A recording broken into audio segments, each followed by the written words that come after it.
आज बाबा के 6 तारीख के महावाक्य, मीठे बच्चे बाबा की दृष्टि हद और बेहद से भी पार जाती है।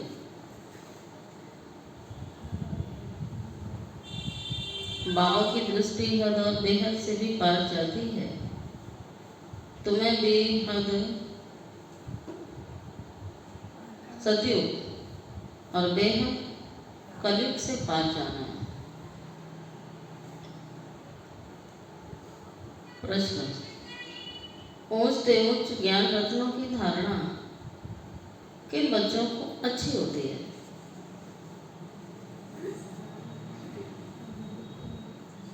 जिनका बुद्धि योग एक बात के साथ है, पवित्र बने हैं, उन्हें रत्नों की धारणा अच्छी होगी।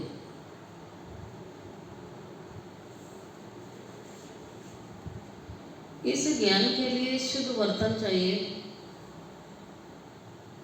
उल्टे सुल्टे संकल्प भी बंद हो जाने चाहिए। बाप के साथ योग लगाते लगाते बर्तन सोना बने, तब रतन ठहर सके।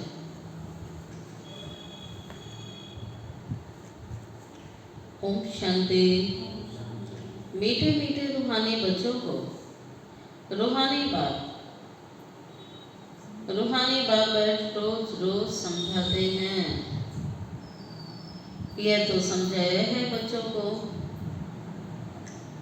ज्ञान, भक्ति और वैराग्य का ही सृष्टि चक्र बना हुआ है। बुद्धि में ये ज्ञान रहना चाहिए। तुम बच्चों को हद और बेहद से पार जाना है।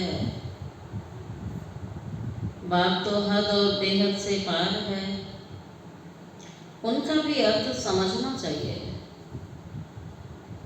रूहानी बाप बैठ समझाते हैं। यह भी टॉपिक समझानी है। ज्ञान, भक्ति और पीछे होता है वैराग्य। ज्ञान को कहा जाता है दिल। जबकि नई दुनिया है, उसमें ये भक्ति अज्ञान नहीं है। वह हद की दुनिया, क्योंकि वहाँ बहुत थोड़े होते हैं। फिर आहिस्ते आहिस्ते वृद्धि होती है। आधा समय बाद भक्ति शुरू होती। वह संन्यास धर्म होता ही नहीं है। यहाँ वृद्धि होती रहती है। हद से शुरू होती है, बेहद में जाती है। बाप की तो हद और बेहद से पार दृष्टि जाती है। जानते हैं हद में कितने थोड़े बच्चे होते हैं, फिर रावण राज्य में कितनी वृद्धि हो जाती है। अब तुमको हद और बेहद से भी पार जाना है। सतयुग में कितनी छोटी दुनिया है, वह संन्यास व वैराग्य आदि होता ही नहीं है।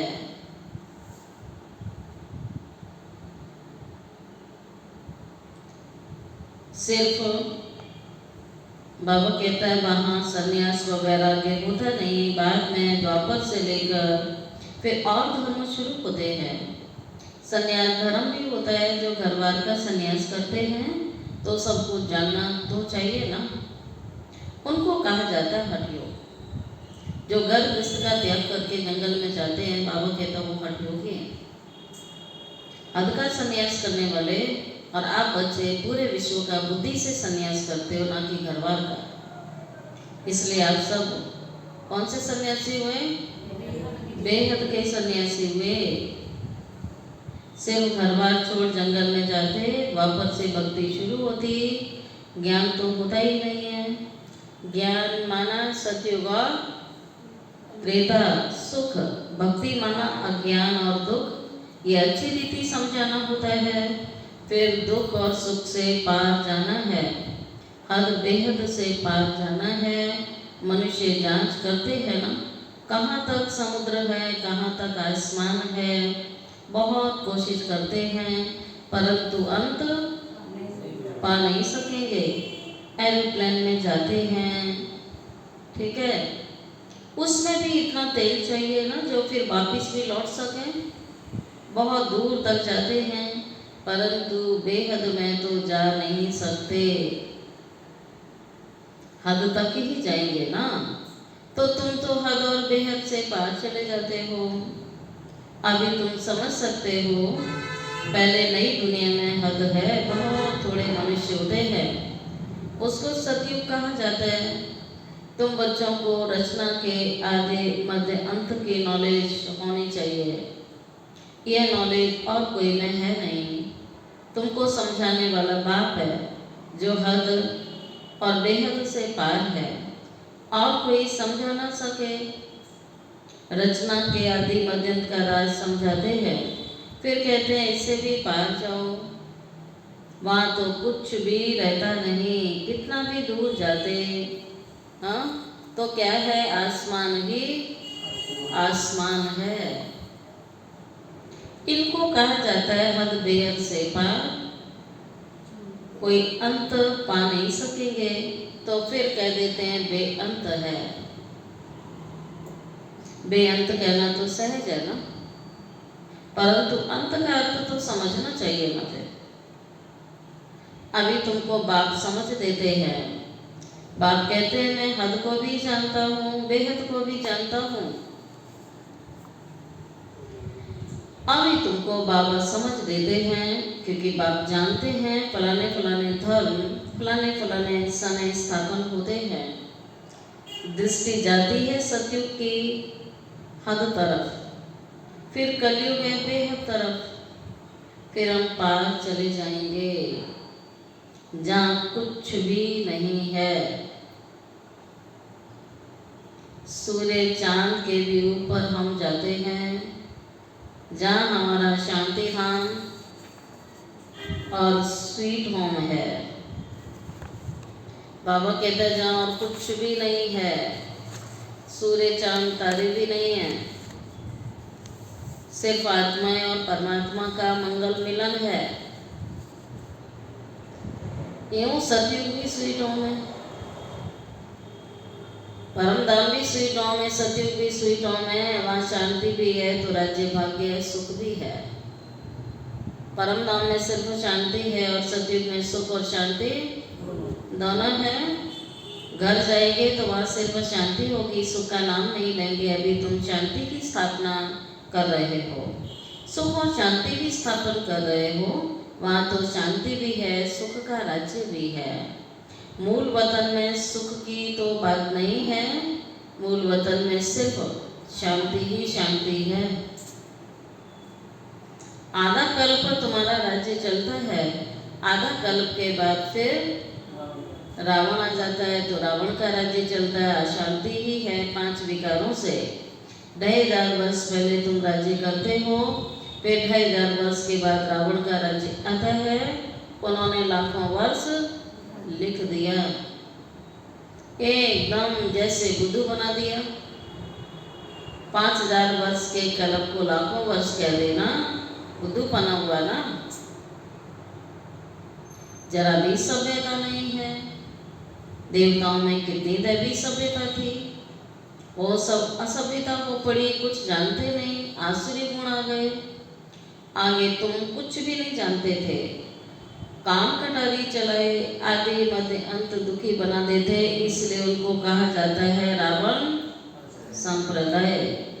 दिखाया राम ने बंदर सेना ली, अब रामचंद्र त्रेता का, वहाँ फिर बंदर कहाँ से आए।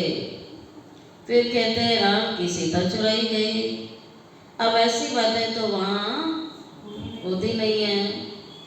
जीव जानवर आदि 84 लाख योनियाँ जितना आया है उतनी सतयुग त्रेता में थोड़ी होंगी। ये सारा बेहद का ड्रामा बाबा बैठ बच्चों को समझाते हैं। बच्चों को बहुत क्या बनना है,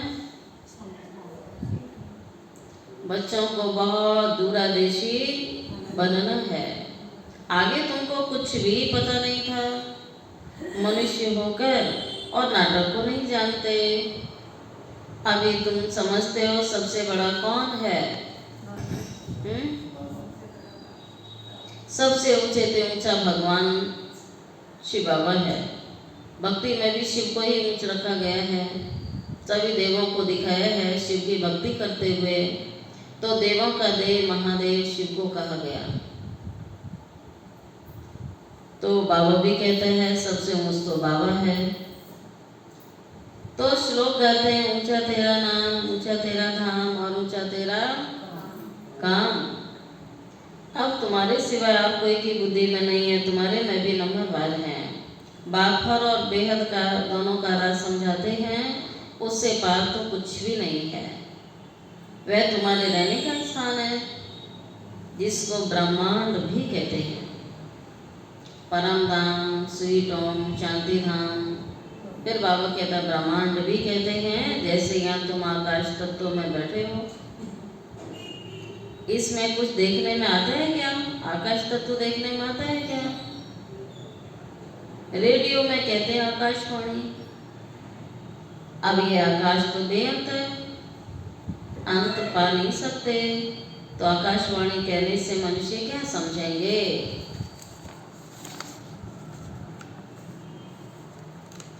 यह जो मुख है ये पोलार, मुख से वाणी निकलती है, ये तो कॉमन बात है।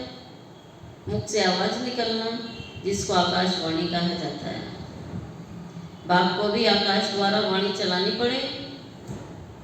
मुख माना, बाबा कहता मुख भी पोलार है, जिस तत्व के द्वारा ये वाणी पहुंच रही है आप तक। तो फिर बाबा कहता है ये क्या है? मुख आकाशवाणी। तो बाबा को भी आकाश का आधार लेना पड़ता है, आकाशवाणी अर्थात मुख का। तुम बच्चों को अपना भी राज सारा बताया है, तुमको निश्चय होता है बहुत सहज। जैसे हम आत्मा है, वैसे बाप भी परम आत्मा है, वो सबसे ऊंची आत्मा है। इसलिए कहा ऊंचा तेरा नाम, ऊंचा तेरा धाम और ऊंचा तेरा काम। ऊंचे से ऊंची आत्मा है, आत्माओं में सर्वोच्च है। सबको अपना अपना पार्ट मिला हुआ है। सबसे ऊंच उच्च भगवान, फिर प्रवृत्ति मार्ग का युगल मेरू जो माला में दिखाया है। तो फूल है शिव बाबा, युगल मेरू दिखाया। फिर नंबरवार माला देखो कितनी थोड़ी है, फिर सृष्टि बढ़ते बढ़ते कितनी बड़ी हो जाती है। कितने करोड़ दाने अर्थात आत्माओं की माला है। ये सब पढ़ाई है। बाप जो समझाते हैं उनको अच्छी रीति बुद्धि में धारण करो। झाड़ की डिटेल तो तुम सुनते रहते हो। बीज ऊपर में है, ये वैरायटी झाड़ है। इनकी आयु कितनी है, झाड़ वृद्धि को पाता रहता है। तो सारा दिन बुद्धि में यही रहे, इस सृष्टि रूपी कल्प वृक्ष की आयु बिल्कुल एक्यूरेट है। 5000 वर्ष से 1 सेकंड का भी फर्क नहीं पड़ सकता है।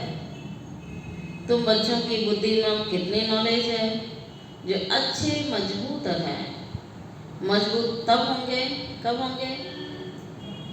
बाबा कहता है मजबूत कब होंगे? मजबूत तब होंगे जब पवित्र बनेंगे।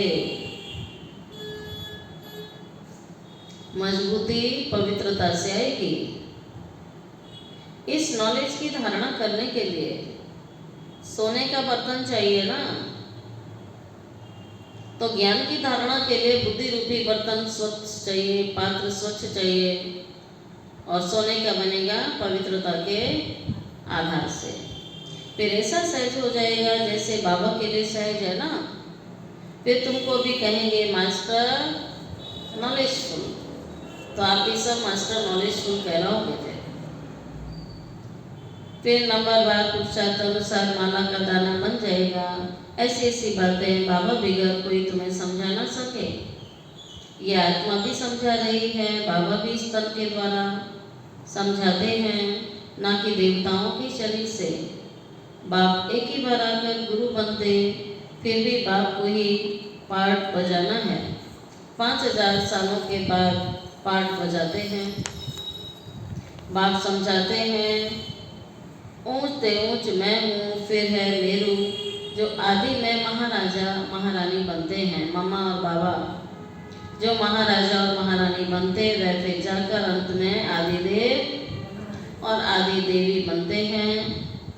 वही लक्ष्मी नारायण अंत में आके आदि देव और आदि देवी।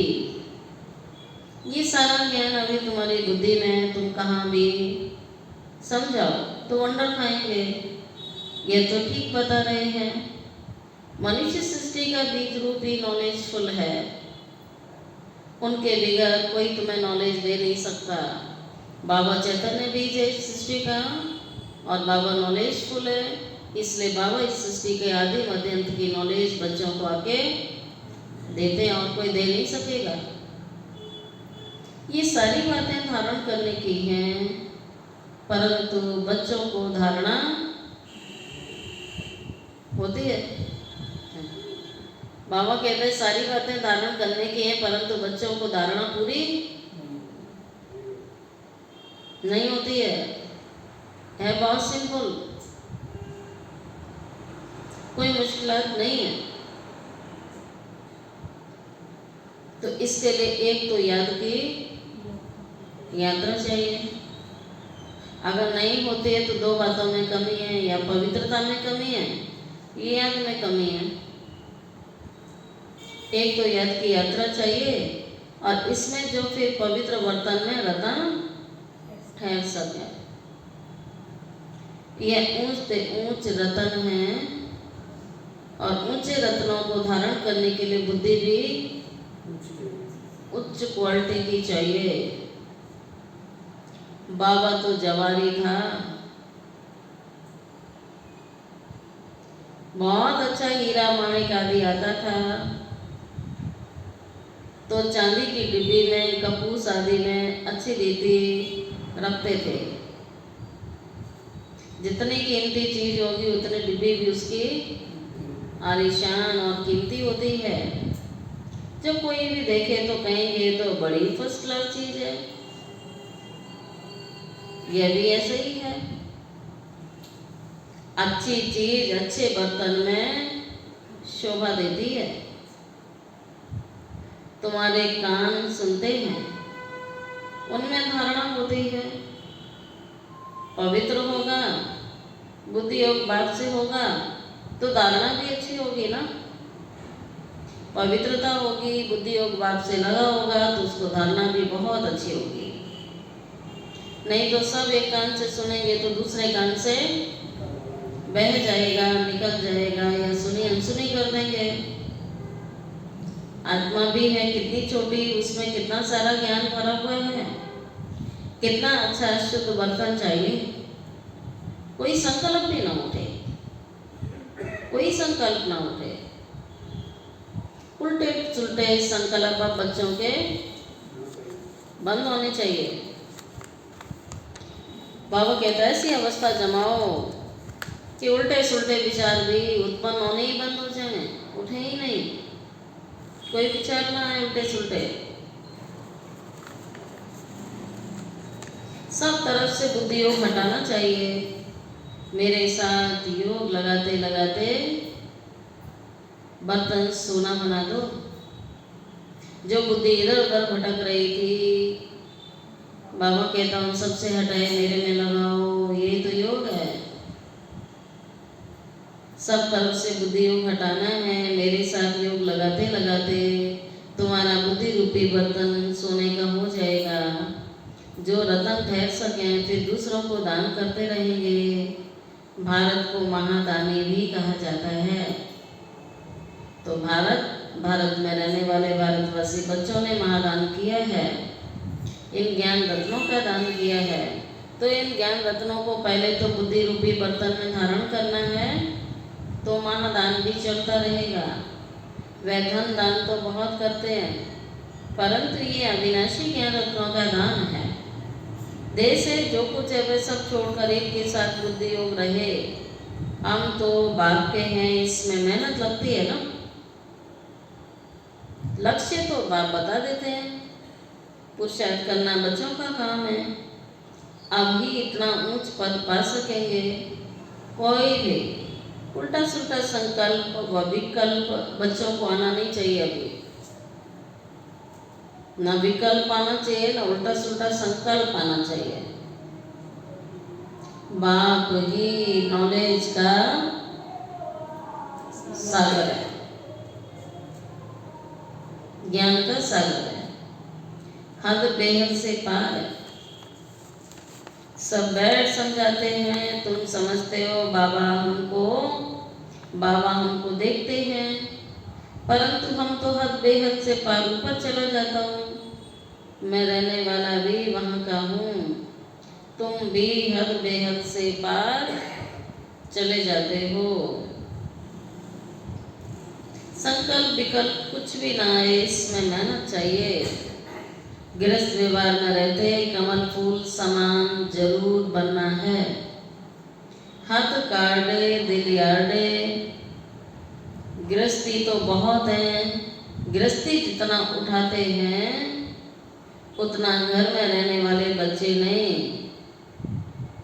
बाबा कहता कई ऐसे ऐसे भी गृहस्थ में रहने वाले बच्चे हैं जो बाबा की बातों को बहुत अच्छी रीति उठा लेते हैं, जितना कि घर में रहने वाले नहीं। सेंटर चलाने वाले, मुरली चलाने वाले भी कई नापास हो जाते हैं। कितने चले गए,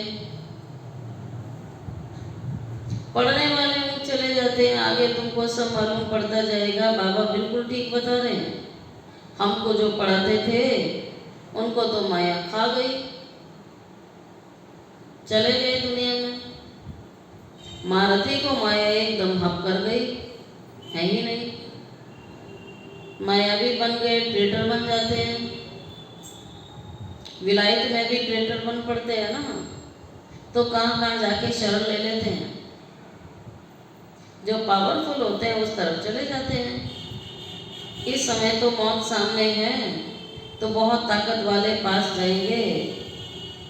अभी तुम समझते हो बाप तो पावरफुल है, बाप है सर्वशक्तिवान, हमको सिखलाते सिखलाते सारे विश्व का मालिक बना देते हैं। वहाँ सब कुछ मिल जाता है, कोई अप्राप्त वस्तु नहीं जिसकी प्राप्ति के लिए हम बच्चे पुरुषार्थ करें। वहाँ कोई ऐसी चीज़ नहीं होती जो तुम्हारे पास ना हो। सो भी नंबर 1 पुरुषार्थ अनुसार पद पाते हैं। बाप बिगड़ ऐसी बातें कोई नहीं जानते, सब हैं पुजारी,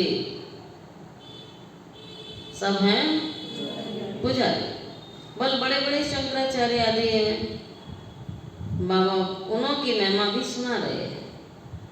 पर पवित्रता की ताकत से भारत को बहुत अच्छा थमाने के निमित्त बने हैं। सो भी जब सत्व प्रधान होते हैं, अभी तो तमो प्रधान हो गए, उनमें क्या ताकत रखी है। अभी तुम जो पुजारी थे, पूज्य बनने का पुरुषार्थ कर रहे हो। अभी तुम्हारी बुद्धि में सारा ज्ञान आ गया, बुद्धि में धारणा रहे, और तुम समझाते रहो। बाप को भी याद करो, बाप भी सारे झाड़ का राज समझाते हैं। बच्चों को मीठा भी ऐसा बनने का है ना, युद्ध है ना, माया के तूफान बहुत आ जाते हैं, सब सहन करना पड़ता है। सुना, शहंशाह बनना है तो रोज खूब सहन करना है, सब सहन करना पड़ता है। बाबा की याद में रहने से तूफान सब चले जाएंगे। ये याद का फायदा, तूफान रुकने वाले नहीं है फिर। और याद में कमी है तो तूफान उड़ा के ले जाएगा। और धारणा अच्छी है, पवित्रता है, बाबा की याद अच्छी है तो तूफान कुछ भी नहीं करेगा। आत्मताई का खेल बताते हैं ना, तो बाबा भी कहता है, मुलड़ा मुख में डालते थे, माया चली जाती थी, मुलड़ा निकालने से माया आ जाती है, चुईमी होती है। हाथ लगाओ तो चुईमी देखा है, हाथ लगाने मात्र से मुरझा जाता है। माया बड़ी तीखी है, इतनी ऊंची पढ़ाई पढ़ते पढ़ते क्या हो जाता है, इतनी ऊंची पढ़ाई पढ़ते पढ़ते बैठे बैठे माया उन्हें गिरा देती है। इसीलिए तो बाबा समझाते रहते हैं, अपवित्र बना देती है, गिरा देती है, अवस्था खराब कर देती है। इसीलिए बाबा समझाते रहते हैं, अपने को भाई भाई समझो तो फिर हद बेहद से पार चले जाएंगे। शरीर ही नहीं तो फिर दृष्टि कहाँ जाएगी। बुद्धि को आप परम धाम ले जा रहे हैं, आत्मिक स्वरूप में स्थित हो गए। जब शरीर की विस्मृति हो गई, जब शरीर अपना ही भुला दिया तो दूसरों का याद आएगा। तो जब शरीर नहीं तो कुदृष्टि जाएगी, नहीं जाएगी। तो पवित्रता की धारणा के लिए पहला अभ्यास चाहिए पवित्र दृष्टि, आत्मिक दृष्टि, आत्मिक स्मृति, आत्मिक दृष्टि, आत्मिक भान चाहिए, भाई भाई का भान चाहिए। जितना जितना आत्मिक दृष्टि का अभ्यास होगा उतना पवित्रता स्वतः आती जाएगी। इतनी मेहनत करनी है, सुनकर वहाँ नहीं हो जाना है। कलम कलम तुम्हारा पुरुषार्थ चलता है और तुम अपना राज्य भाग्य पाते हो। बाप कहते हैं पढ़ा हुआ सब भूल जाओ, जो भी तुमने पढ़ा है सब भुला दो। बाबा जो पढ़ा रहा है वो पढ़ना है। अभी तक हद के टीचर से पढ़ते आए, ये बेहद का टीचर मिला है, जो बाप भी है, टीचर भी और सदगुरु भी है। बाप ही टीचर बना है, उससे अच्छा तो कोई पढ़ाएगा नहीं। जो बाबा पढ़ा रहा है वो याद रखो। बाकी जो कभी नहीं पढ़े हो वह सुनो और याद करो। उनको कहा जाता है भक्ति मार्ग। तुम राज ऋषि हो ना, बाबा कहता है तुम सब क्या हो, राज ऋषि हो। जटाएं खुली हो और मुरली चलाओ। साधु संत आदि जो सुनाते हैं वैसा मनुष्यों की मुरली है। यह है बेहद के बाप की मुरली। सत्युग त्रेता में तो ज्ञान के मुरली की दरकार ही नहीं। वहाँ न ज्ञान की न भक्ति की दरकार है। ये ज्ञान तुमको मिलता है इस संगम युग पर और बाप ही देने वाला है।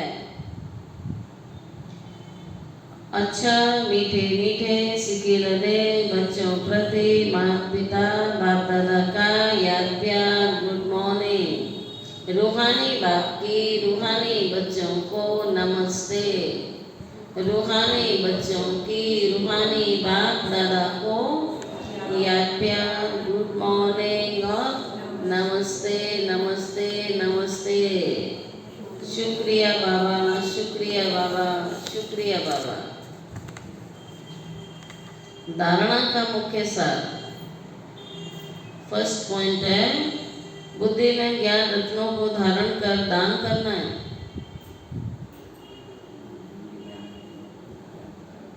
बुद्धि में ज्ञान रत्नों को धारण करके दान करना है। हद बेहद से पार ऐसी स्थिति में रहना है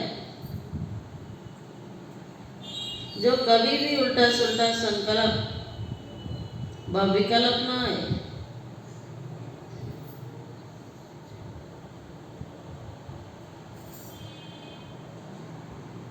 हम आत्मा भाई भाई हैं,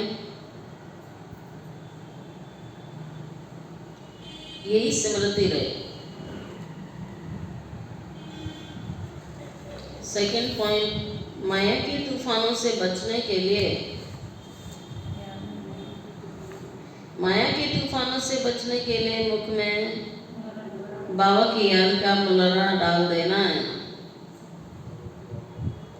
बाबा की याद का मुलरा डाल देना है। सब कुछ सहन करना है, सब कुछ सहन करना है, छुई हुई नहीं बनना है, छुई हुई नहीं बनना है। माया से हार नहीं खानी है।